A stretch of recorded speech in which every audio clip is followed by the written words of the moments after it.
Good morning guys. তো দেখো আজকে তাড়াতাড়ি উঠে গেছি গা, উঠতে উঠে গেছি ফর্তি বয়া তাড়াতাড়ি, নাহলে তোর ফিরে আছে উঠতে তাড়াতাড়ি ফর্তে বয়া। আমি খালি বেডেতে নামছি, দেখি কি মা সান টান গইরা আলতা টালতা দিয়া লাইতেছে। কেউ কি আমও বসে আসলো না, এতুই তো কো মোটে বাজে 6:30, এখনো বাজছেও না।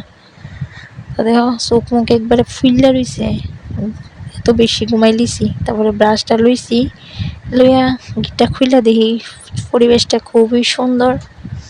তারপরে দেখো সকালবেলা ঘুমের থেকে উঠে ডেইলি মিনুরির একটু না দেখলে না আদর করলে আমার ভালো লাগে না।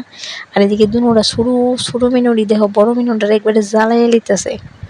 তারপরে দিয়ে সেরা মুখ টুক ধুইয়া একটু ব্রেকফাস্ট করছি, কইরা ওখানে বসি পড়াইতাম।